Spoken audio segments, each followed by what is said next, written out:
What's up? What it do? How you doing? I am back with another video. Today, E&E family, I'm going to show you how to make a delicious and easy gravy. Don't go nowhere. So today, what I'm making up is my version of Salisbury steak. I'm not a beef eater.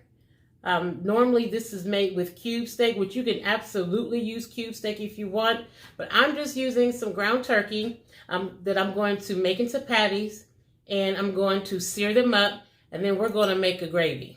Okay, so I just take some ground turkey in my hand like this, make up a little patty.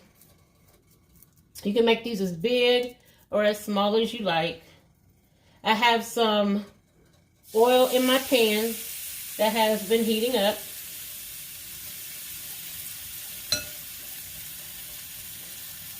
Like this.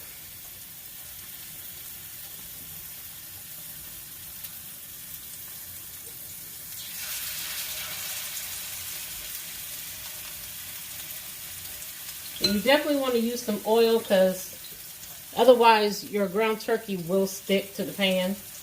If you're using olive oil, make sure to use a little butter with that so that you cut the burn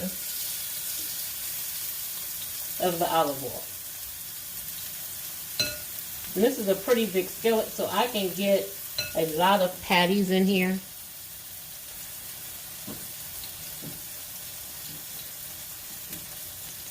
If you don't have cube steak or you can't find cube steak, and you prefer to use beef, you can just buy a package of hamburger, make you up some patties, make them up thin, and you can do that. Simple, easy, doesn't take long.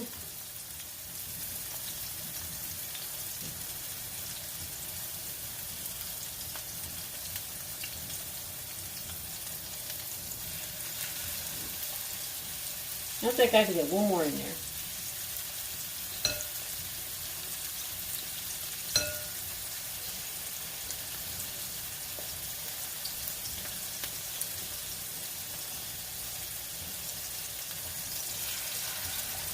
Okay, I'm going to tip this a little here. Let me get some oil all around. Okay. So we're going to continue frying these up. And then when I come back after these have, all the patties have fried, when I come back, I'm going to show you how to make up this easy and simple gravy. Don't go nowhere. Okay. So all of our patties have cooked up. We're going to get some butter added to this pan. You want to keep all of those drippings in there, because that's what's going to make a really delicious gravy. We're going to let that melt.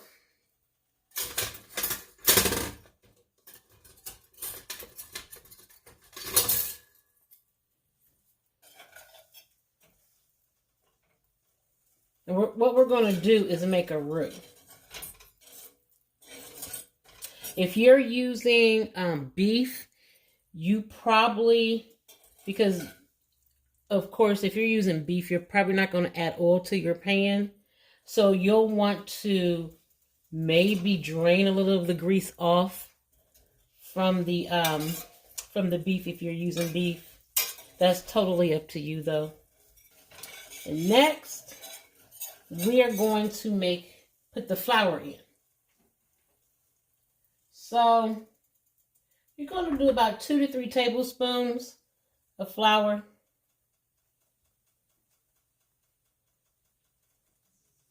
Get that added in there. And you want this to cook a little because you don't want a raw flour taste in your gravy.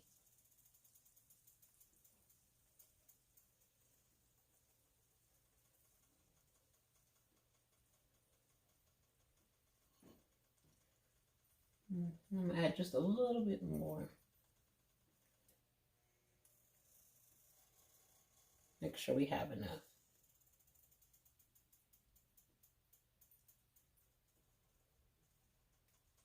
Okay, I think that's enough. And I can't take credit for this gravy. I can't take credit at all. My auntie actually showed me how to make gravy. I make it different kind of ways every time. But when she showed me, she actually adds onion to hers. So if you're going to do something like that, if you're going to add onion, you'll definitely want to cook your onion up first until it's translucent. And then add your butter in, a little butter in, and your flour to make your roux.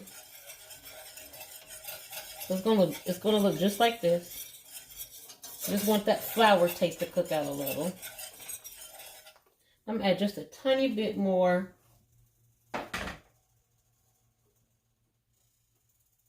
flour. Just a little bit.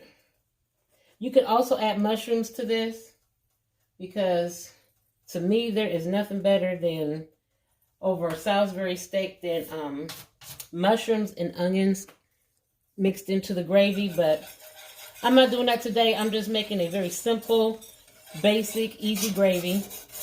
But if you're going to do onions and mushrooms, like I said, cook those first in a little oil. And then once they cook, then you can, add the rest or whatever. So shout out to my auntie for showing me how to make an amazing gravy. You see how it's taken on a kind of a walnut color? That's what you want. If you were making a white gravy, you would start with just some flour and some oil, or some flour and some butter. And some people use milk for their white gravy. You can do that.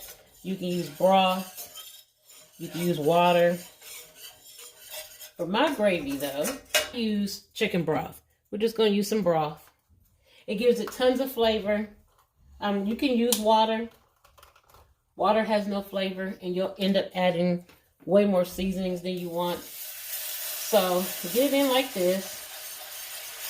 Whisk as you are pouring so that it does not clump up on you. Like this, just like this.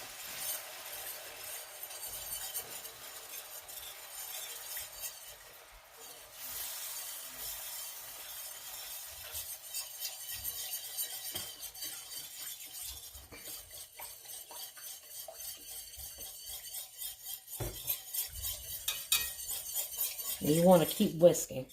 Just keep whisking. Because if there are any lumps, clumps, or bumps in here, you want to make sure you get those out. So just keep whisking.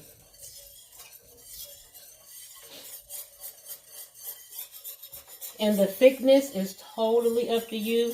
You can add however much or however less liquid you like. However thin or thick you like your gravy. I like it a medium thickness. I don't like it too thick. I don't want it like water.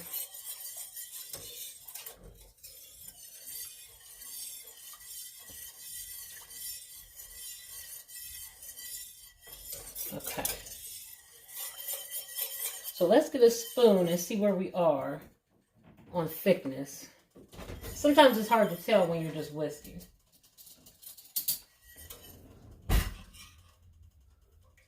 And to me, that's perfect. That's a perfect consistency to me. Let's get around these edges a little more. Make sure everything's well incorporated.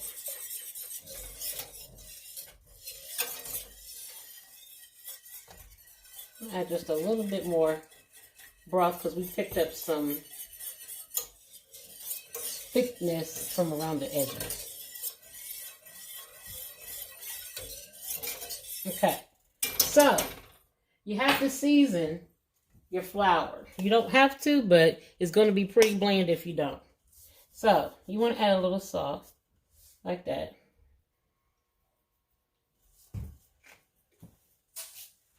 A little black pepper.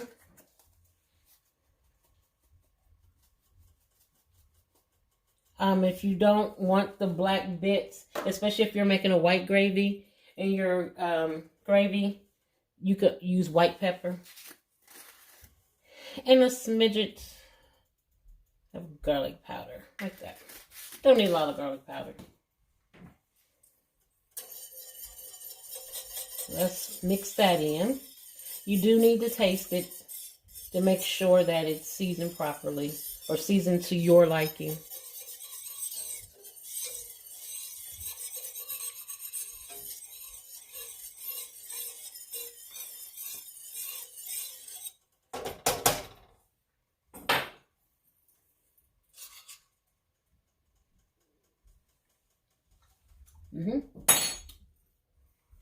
Perfect on the seasoning. We're going to let this cook up. We're going to put our patties back in. We're going to let this cook up for about another 10 to 12 minutes. And we've got some rice off to the side. When I come back, I'm going to plate this up and I'm going to show you how amazing this looks. Y'all don't go nowhere.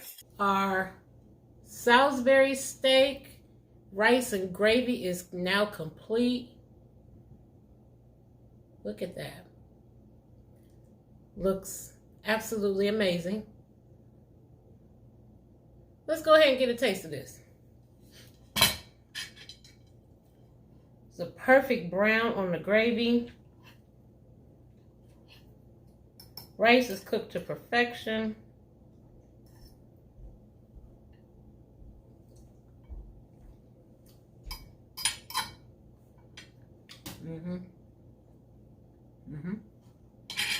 Absolutely delicious. Right amount of seasoning. Not too much seasoning, because sometimes you can go a little overboard with the garlic and the salt in your gravy. But this is seasoned to perfection. Absolutely delicious. You have to try this amazing recipe with your family. It's an easy meal. You can pair any vegetable you want with it, even a side salad, some dinner rolls. You have an easy, quick, and home-cooked meal within a matter of minutes. That's it for today, E&E family. Thank you for rocking out with me. Please like, share, comment on this video. I truly do appreciate your support. If you haven't already, hit the bell notification so that you can be notified when a new video is uploaded. Follow me on Instagram and Facebook. The links are in the description box below. And as always, E&E family, don't forget to live a little and love a lot. Y'all be easy.